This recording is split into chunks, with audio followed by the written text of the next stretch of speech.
Hello friends, வணக்கம். இது அறுசுவையும் ஆன்மீகமும் சேனலுக்கு உங்களை அன்புடன் வரவேற்கிறேன். நான் இன்னைக்கு சர்க்கரை பொங்கல் தாங்க செய்ய போகிறேன். அதுக்கு முன்னாடி நம்ம சேனலை நீங்கள் ஃபஸ்ட் டைமாக பார்க்குறீங்கன்னா சப்ஸ்கிரைப் பட்டனை கிளிக் பண்ணிவிட்டு பெல் ஐக்கானையும் கிளிக் பண்ணிவிடுங்க. அப்போ தான் நான் போகிற வீடியோ உங்களுக்கு அடுத்தடுத்து நோட்டிஃபிகேஷனாக வரும். வாங்க வீடியோக்குள்ளே போகலாம். சர்க்கரை பொங்கல் செய்கிறதுக்கு நான் பாசிப்பருப்பை 1 கப்பு எடுத்திருக்கேன். நம்ம 1 கப்பு ரைஸ் எடுக்கிறோன்னா 1/2 கப்பு பாசிப்பருப்பு எடுக்கலாம். நான் இன்றைக்கி 2 கப்பு ரைஸில் செய்ய போகிறேன். அதனால் 1 கப்பு பாசிப்பருப்பு நான் எடுத்துக்கிறேன். இதை நல்லா நம்ம தண்ணியை ஊற்றி நல்லா வாஷ் பண்ணிக்கலாம். ஒரு 2-3 முறை வாஷ் பண்ணிவிட்டு தண்ணியை வடிச்சிடலாம். நல்லா தண்ணியை வடிச்சிட்டு பிறகு நம்ம ஸ்டவ்வில் கடாய் வச்சு இந்த பாசிப்பருப்பை நம்ம வறுத்து எடுத்துக்கலாம். இது ஈரமாக இருக்கிறதுனால இதில் நீங்கள் எண்ணெய் நெய் எதுவுமே போடக்கூடாது. அப்படியே முதல்ல இந்த தண்ணி ட்ரை ஆகணும். அதனால் நான் வெறும் கடாயிலே போட்டு நல்லா வறுத்து எடுத்துக்கிறேன். பாருங்கள், நல்லா வறுந்து வந்துருச்சு. இப்போ இதில் நம்ம 1 டீஸ்பூன் நெய் போட்டுக்கலாம். பாசிப்பருப்பை நம்ம வெளியிலேருந்து வாங்குறதுனால வாஷ் பண்ணாமல் நம்ம வறுக்கக்கூடாது. அதனால் நம்ம வாஷ் பண்ணிட்டு தான் வறுக்கணும். பாருங்கள், இப்போ நல்லா ட்ரை ஆகிடுச்சு. இந்த ஸ்டேஜில் நம்ம நெய் 1 டீஸ்பூன் விட்டுக்கலாம்.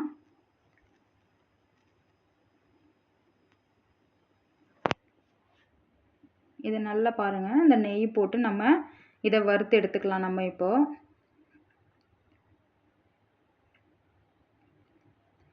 நல்லா பொன்னிறமாக வரணும். அது வரைக்கும் நம்ம நெய் போட்டு வறுத்துக்கலாம். பாருங்கள், பொன்னிறமாக வந்துருச்சு. ரொம்ப தீயக்கூடாது, டேஸ்ட்டு மாறிடும். அதனால் பொன்னிறமாக ஆகணும், ஆனால் தீயக்கூடாது. அந்த அளவுக்கு நம்ம வறுத்துக்கலாம். இப்போ நம்ம அரிசி 2 கப்பு எடுத்திருக்கேன். இதுவும் நல்லா நம்ம வாஷ் பண்ணிக்கலாம். பச்சரிசி இது வீட்டில் இருக்கிற பச்சரிசி யூஸ் பண்ணிக்கலாம். இப்போ கடைகளில் பொங்கலுக்குன்னே ரைஸ் விற்கிறாங்க. நீங்கள் அதை கூட வாங்கி செய்யலாம், ரொம்பவே நல்லா வரும். இப்போ இந்த ரைஸை நல்லா 2-3 முறை வாஷ் பண்ணிவிட்டு நம்ம தண்ணியை வடித்து எடுத்துக்கலாம். பாருங்கள், நல்லா தண்ணி வடித்தாச்சு. இப்போது அரிசியும் நம்ம கடாயில் போட்டு கொஞ்சம் வறுத்து எடுத்துக்கலாம். இது பொன்னிறமாக வரணும்லாம் அவசியம் கிடையாது, ஓரளவுக்கு வறுத்து எடுத்தால் போதும். சில பேர் வறுக்காமையே செய்வாங்க. பாசிப்பருப்பு மட்டும் வறுத்துட்டு ரைஸ் அப்படியே சேர்த்து செய்வாங்க. அதை விட இது ரொம்ப நல்லாயிருக்கும். அதனால தான் அரிசியும் கொஞ்சம் நம்ம வறுத்து எடுத்துக்கிட்டோம்னா ரொம்ப டேஸ்ட்டாக இருக்கும். வறுத்து எடுத்துக்கலாம். இப்போ நம்ம அரிசி பருப்பு 2த்தையும் சேர்த்துட்டு பாருங்கள், நல்லா வறுந்து வந்திருக்கு. இப்போ இது எல்லாத்தையும் நம்ம குக்கரில் சேர்த்துக்கலாம். பாருங்கள், குக்கரில் சேர்த்தாச்சு. 2 கப்பு ரைஸுக்கு 1 கப்பு பாசிப்பருப்பு. இப்போ தண்ணி நம்ம டபுளாக எடுக்கணும்.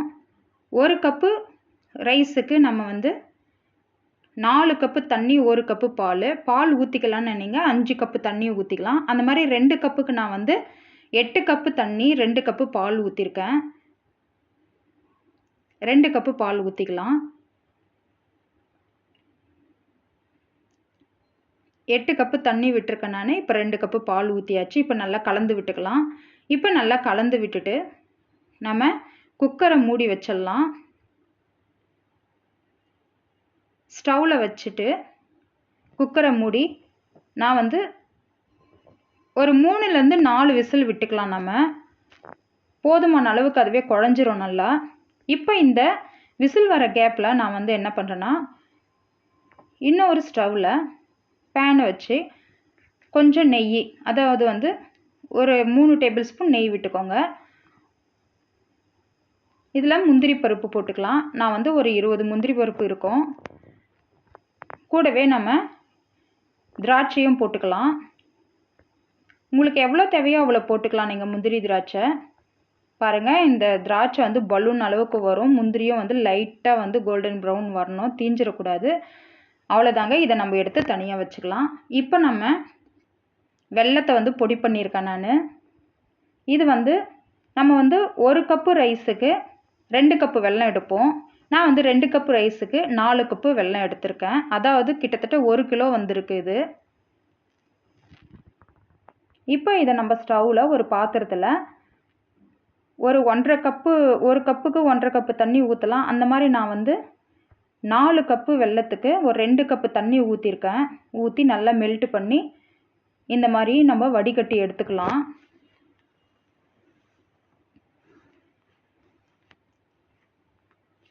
நம்ம அடுப்பில் இது வந்து பதம் வரணும்னு அவசியம் இல்லை. வெள்ளைப்பாகு அளவுக்குலாம் வந்து கம்பி பதம் இதெல்லாம் கிடையாது.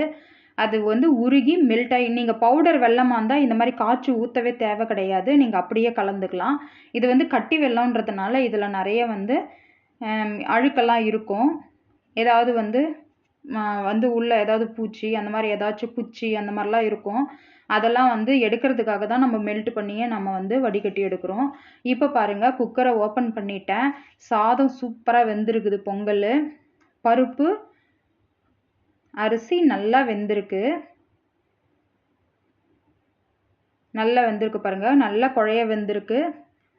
இப்போ இந்த ஸ்டேஜில் நம்ம வடிகட்டி வச்சிருக்கிற வெல்லத்தை இதில் ஊற்றிக்கலாம்.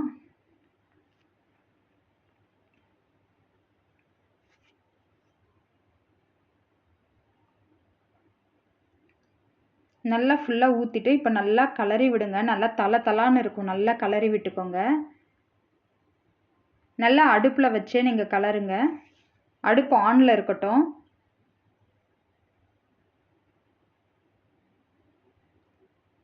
நம்ம வெள்ளைப்பாகு ஊற்றுனதுமே அடுப்பில் வச்சு ஆன் பண்ணி இந்த மாதிரி கலரி விட்டிங்கன்னா சூப்பராக வந்து மிக்ஸ் ஆகிடும். அந்த ரைஸோட மிக்ஸ் ஆகிடும் அந்த வெல்லம்.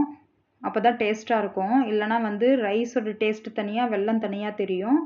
அதோட மிக்ஸ் ஆகணும்னா நம்ம இந்த கலரி விட்டாலே நம்மளுக்கு ஓரளவுக்கு ரைஸ் கொஞ்சம் குழஞ்சி வரும், கொஞ்சம் குழையாமல் இருக்கும். அப்படி இருந்தால் தான் வந்து சக்கரை பொங்கல் நல்லாயிருக்கும்.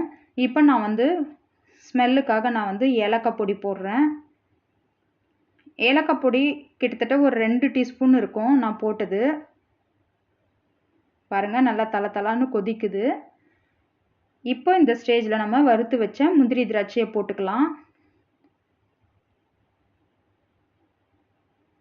இதையும் நல்லா மிக்ஸ் பண்ணி விட்டுக்கோங்க. இது எல்லாமே அடுப்பில் இருக்கும்போதே செய்யணும்.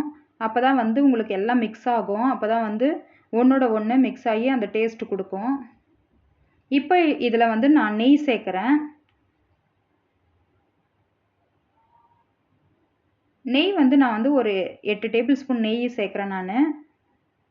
இந்த நெய்யே போதுமான அளவு தான். உங்களுக்கு வேணும்னா இன்னும் கூட சேர்த்துக்கலாம், கூட குறைய. அவ்வளோதாங்க, சக்கரை பொங்கல். இதை மிக்ஸ் பண்ணிட்டோம்னா ரெடி ஆகிடுச்சு. நம்ம கோவிலெல்லாம் போனோம்னா சக்கரை பொங்கல் கொடுப்பாங்க, ரொம்ப டேஸ்ட்டாக இருக்கும். ஆனால் வீட்டில் இந்த மாதிரி செய்ய முடியலன்னு நினைப்பீங்க. இது கோவிலில் செய்கிற மாதிரியான சக்கரை பொங்கல் தான். நீங்கள் வீட்டில் செஞ்சு ட்ரை பண்ணுங்கள். ட்ரை பண்ணி பார்த்துட்டு எப்படி இருக்குன்னு எனக்கு கமெண்ட்ஸில் சொல்லுங்கள். அவ்வளோதாங்க, இதை நம்ம ஒரு பவுலில் ட்ரான்ஸ்ஃபர் பண்ணி சாப்பிட ஆரம்பிச்சிடலாம். பிடிச்சிருந்தா லைக் பண்ணுங்கள், ஷேர் பண்ணுங்கள், சப்ஸ்கிரைப் பண்ணுங்கள், பெல் ஐக்கானையும் கிளிக் பண்ணுங்கள். நான் உங்களை அடுத்த ஒரு வீடியோவில் சூப்பரான ஒரு ரெசிபியோடு சந்திக்கிறேன். நன்றி, வணக்கம்.